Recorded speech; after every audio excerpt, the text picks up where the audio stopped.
Hello students, इस video में हम प्रश्नावली 5.2 की प्रश्न संख्या 11 से 15 तक के प्रश्नों को हल करेंगे।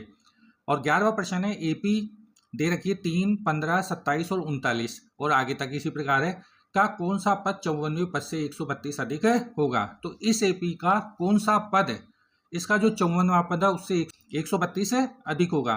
तो मान लेंगे एनवा पद 54वें पद से 132 अधिक है, तो हमको एन का मान ज्ञात करना है। तो बच्चों हम लिखेंगे एपी हमने लिख ली 3, 15, 27, 39 और आगे तक।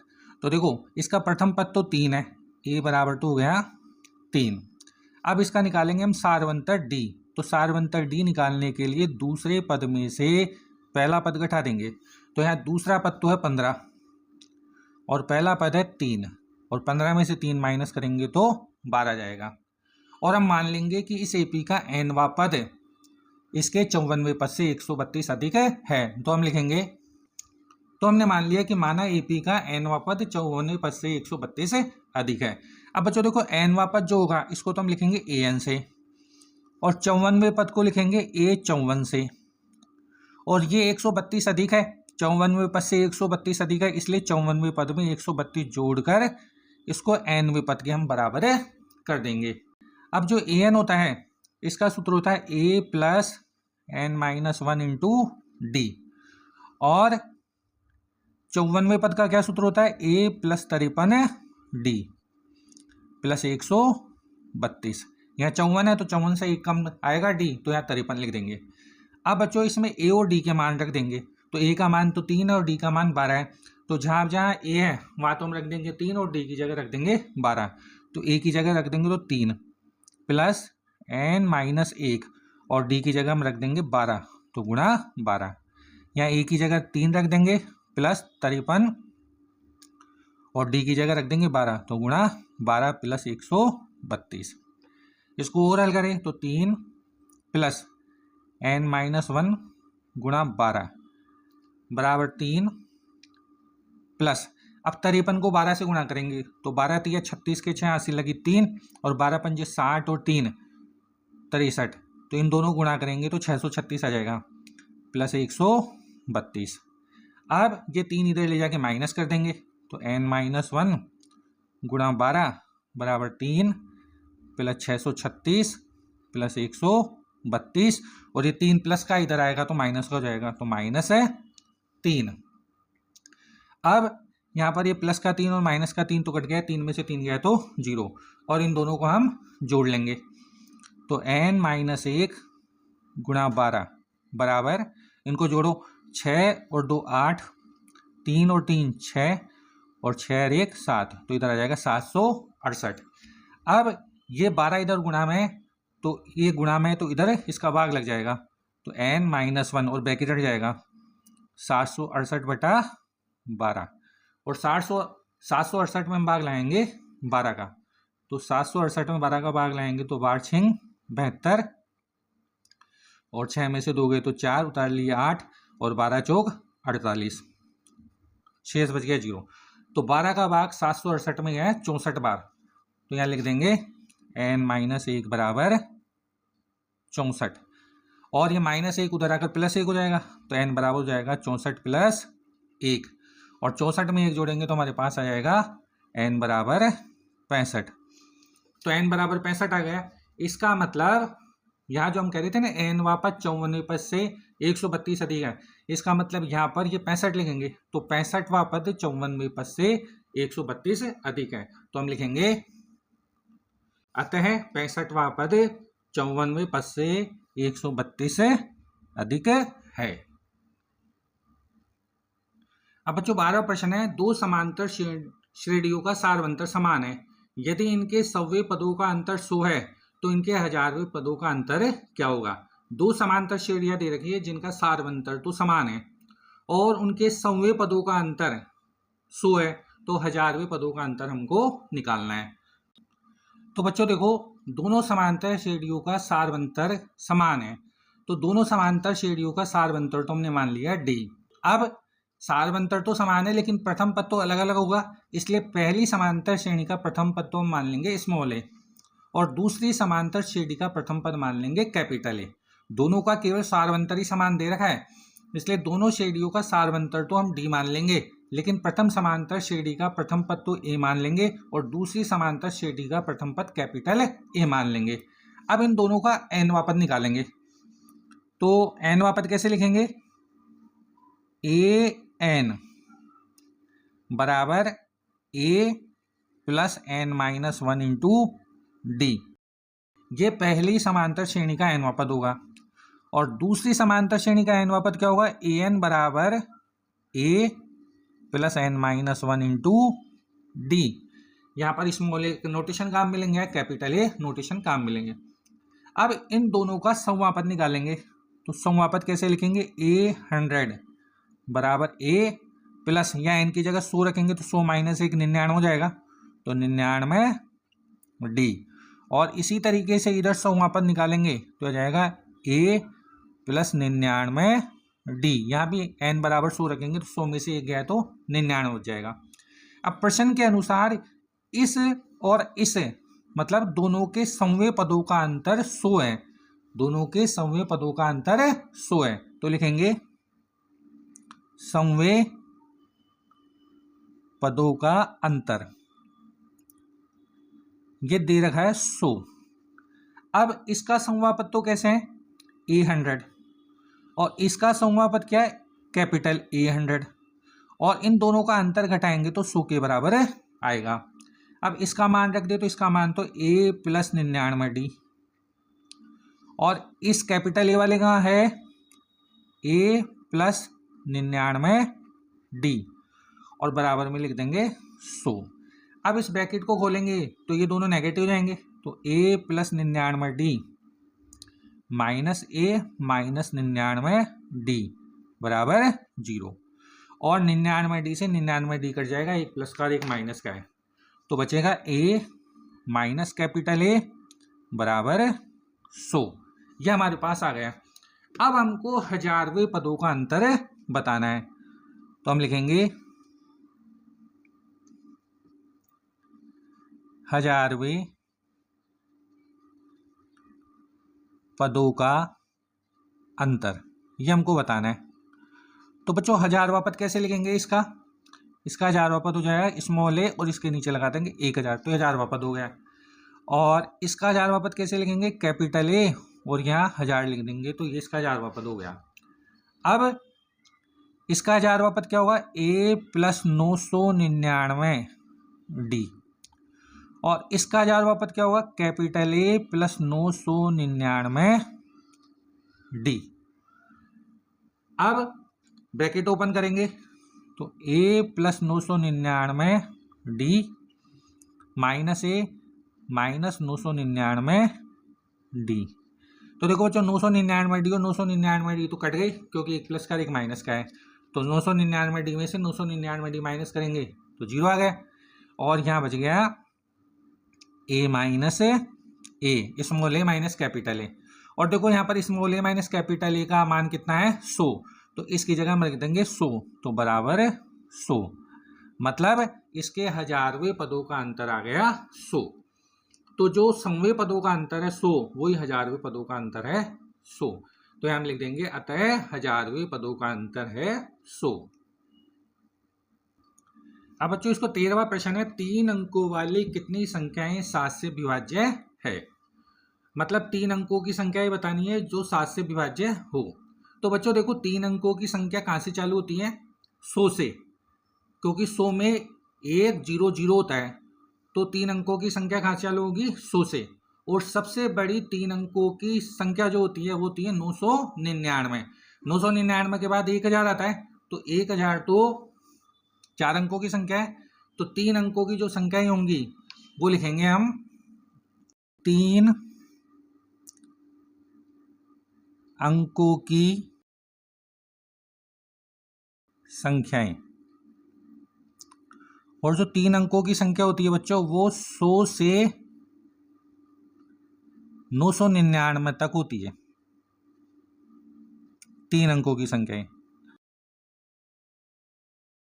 तो 100 से 999 के बीच में वो संख्याएं जिनमें 7 का पूरा पूरा भाग चला जाएगा, 7 से विभाज्य होगी, वो संख्याएं हमको बतानी है।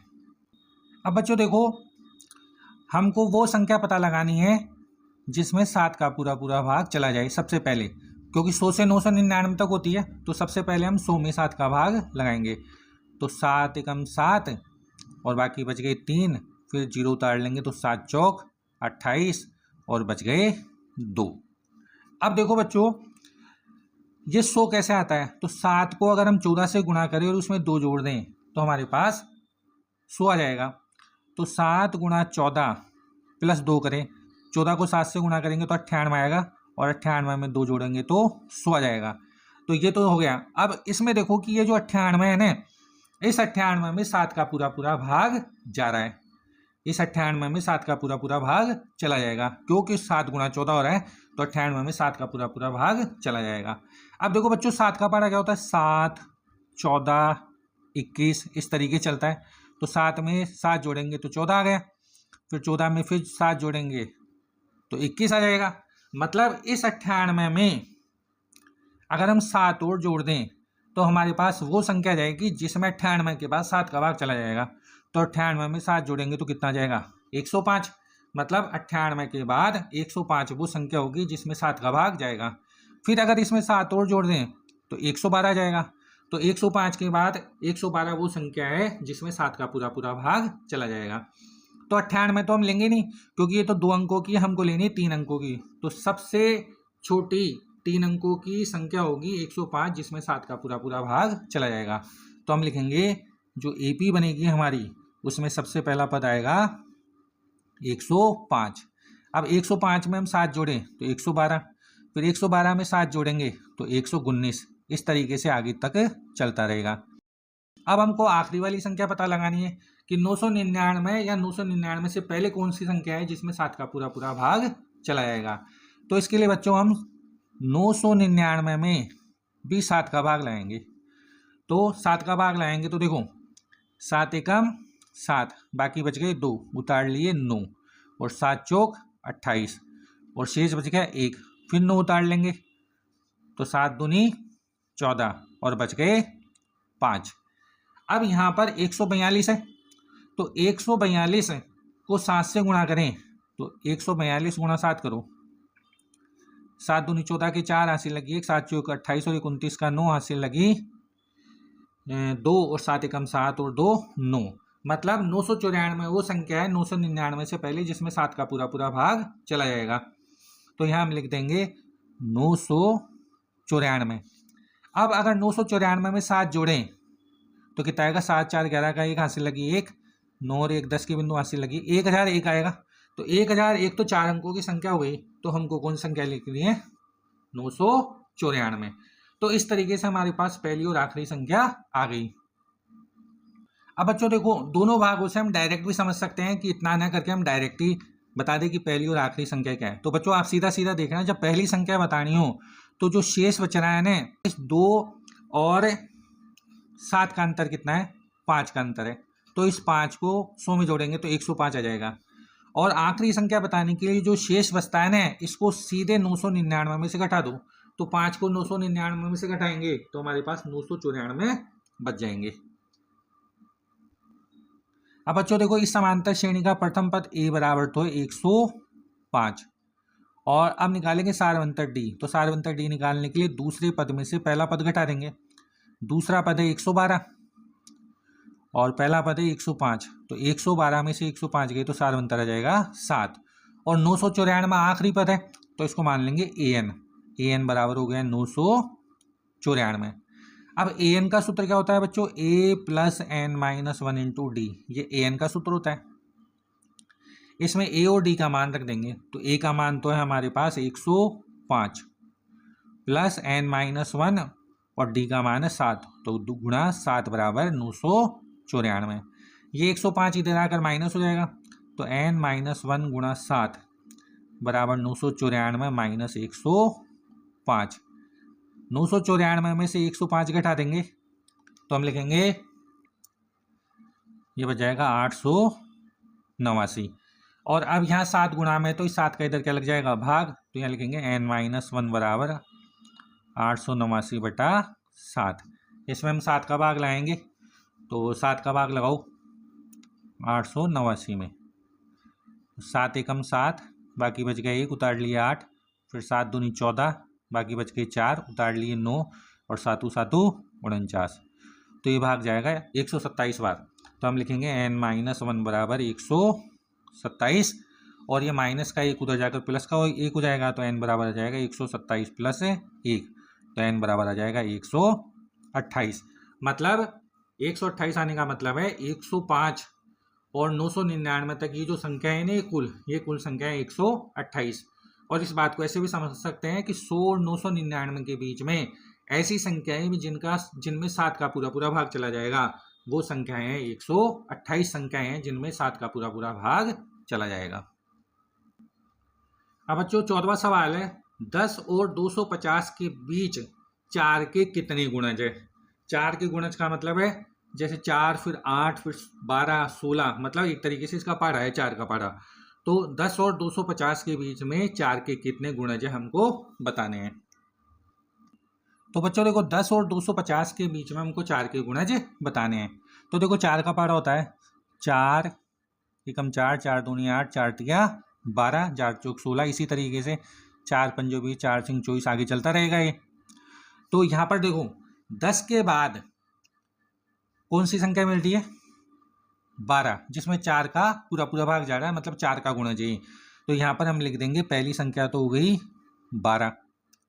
अब 12 में 4 जोड़ेंगे तो कितने हो गए 16, फिर 16 में 4 जोड़ेंगे तो कितने आ गए 20, फिर 20 में 4 जोड़े तो 24, इसी तरीके से आगे तक चलता रहेगा। अब आखिरी का पता लगाना है कि 250 से पहले या 250 तक ऐसी कौन सी संख्या है जो 4 का गुणज है। तो हम इसके लिए 250 में भाग लगा देंगे 4 का, तो 4 सिंह 24, बाकी बच गया 1, उतार लिया 0, फिर 4 दूनी 8, और शेष कितने बच गए 2। अब 62 को हम गुणा करेंगे 4 से, तो 62 गुणा 4 करो, इन दोनों गुणा कर दो, 4 दूनी 8 और 6 चौक 24, मतलब 248। तो लास्ट वाली संख्या जो होगी वो होगी 248, जिसमें 4 का पूरा पूरा गुणज है। अब इस एपी का जो पहला पद है वो तो a बराबर 12 है, और सारवंतर डी निकालेंगे तो दूसरे पद में से पहला पद घटा देंगे, तो 16 में से हम घटा देंगे 12, तो ये बच जाएंगे 4। और ये आखिरी में दे रखा है 248, यह है an, तो an बराबर लिख देंगे 248। अब बच्चों an का सूत्र लिखेंगे, तो an का सूत्र होता है a plus n-1 into D बराबर 248। यहाँ a का मान रख देंगे 12 प्लस n-1, और d का मान है 4, तो गुणा 4 बराबर 248। अब ये 12 उधर जाके माइनस हो जाएंगे, तो n-1 गुणा 4 बराबर 248 माइनस 12, n-1 गुणा 4, 248 में 12 घटाओ तो 8 में से 2 गए तो 6, और 4 में से 1 गया तो 3, और 2 ऐसे कैसे, तो ये बच गए 236। अब ये 4 इधर गुणा में तो इधर भाग में चला जाएगा, तो n-1 बराबर 236 बटा 4, और 236 में 4 का भाग लाएंगे तो 4 पंजे 20, बाकी बच गए 3, और 4 नाम 36, तो आ जाएगा 59, और ये -1 उधर जाके जुड़ेगा तो 59 प्लस 1, और 59 में 1 जोड़ेंगे तो आ जाएगा 60। तो हमारे पास 10 से लेकर 250 के बीच में 4 के गुणज है वो 60 है।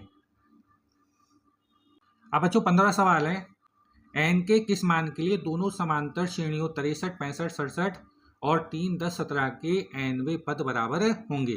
तो हमको n का वो मान बताना है जिसके लिए इनके nवें पद बराबर हो। तो हम इस श्रेणी का भी nवां पद निकाल लेंगे, तो इस श्रेणी का भी nवां पद निकाल लेंगे, और दोनों को बराबर करके उत्तर बता देंगे। तो बच्चों देखो हमने दोनों एपी लिख लिए हैं। अब इन दोनों एपी में हम दोनों एपीज का nवां पद निकालेंगे। तो देखो यहाँ पर ये जो प्रथम पद है, इसका प्रथम पद तो a बराबर है 63, और सारवंतर d निकालने के लिए दूसरे पद में से पहला पद घटा देंगे, तो 65 में से 63 घटा देंगे तो सारवंतर d का माना जाएगा 2, और इसका nवां पद निकालेंगे तो an बराबर a plus n-1 into d, ये सूत्र होता है। इसमें a और d का मान रख देंगे तो an बराबर हो जाएगा 63 प्लस n-1 गुणा 2, ये इस श्रेणी का nवां पद है। अब इस श्रेणी का nवां पद निकालेंगे तो देखो यहाँ a बराबर तो है 3, इसमें कैपिटल ए का नोटेशन ले लेंगे। तो इसमें प्रथम पद ए बराबर तो है 3 और सारवंतर डी निकालेंगे तो सारवंतर डी का मान हो जाएगा दूसरा पद माइनस पहला पद, मतलब 10 में से 3 गए तो कितने बच गए 7।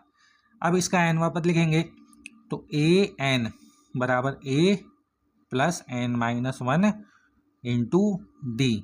बस इसमें स्मॉल नोटेशन लिए, इसमें कैपिटल नोटेशन ले लेंगे। अब यहाँ पर ए एन बराबर ए का मान तो रख देंगे 3 प्लस एन माइनस 1 और डी का मान कितना है 7। इसको मान लेंगे हम समीकरण नंबर 1 और इसको मान लेंगे समीकरण नंबर 2। अब सवाल के अनुसार ये एनवा पद और ये एनवा पद बराबर है तो इन दोनों को बराबर कर देंगे। तो ये तो बराबर करेंगे तो लिखेंगे 63 प्लस एन माइनस 1 गुणा 2 बराबर 3 प्लस एन माइनस 1 गुणा 7। इसका एनवा पद और इसका एनवा पद हमने बराबर रख दिया, मतलब ए एन बराबर कैपिटल ए एन कर दिया, दोनों को बराबर कर दिया। अब इसको सॉल्व करते हैं तो 63 प्लस ब्रैकेट खोलो 2 को n से गुणा करेंगे तो 2n और 2 को -1 से गुणा करेंगे तो -2, इधर आ जाएगा 3। 7 को n से गुणा करेंगे तो 7n, 7 को -1 से गुणा करेंगे तो -7। अब 63 में 2 कम करेंगे तो 61 हो गया, तो 61 प्लस 2n और ये 7n और 3 में से 7 गए तो बच गए 4। अब ये दोनों टर्म इनमें हम n के तो एक तरफ कर लेंगे और संख्या एक तरफ कर लेंगे। तो देखो ये तो 61 तो इधर ही है और ये माइनस के 4 इधर आकर प्लस के 4 हो गए। यहाँ पर है 7n और ये 2n इधर प्लस का उधर जाकर माइनस का हो जाएगा। 61 में 4 जोड़ेंगे तो 65 आएंगे और 7n में से 2n घटाएंगे तो 5n और n का मान निकालने के लिए इस 5 का भाग लगा देंगे 65 में, तो 65/5। 65 में 5 का भाग लगाएंगे तो 5 एकम 5 और 5 दिया 15, मतलब 13वां पद जो होगा वो दोनों एपी का बराबर होगा। एन के मान 13 के लिए दोनों का एनवा पद बराबर हो जाएगा। तो बच्चों इस वीडियो में हमने प्रश्नावली 5.2 में प्रश्न संख्या 11 से 15 तक कंप्लीट कर लिए हैं। नेक्स्ट वीडियो में हम इसका आगे के सवाल करेंगे। चैनल को सब्सक्राइब कीजिए, वीडियो को लाइक कीजिए, शेयर कीजिए और कमेंट कीजिए। धन्यवाद।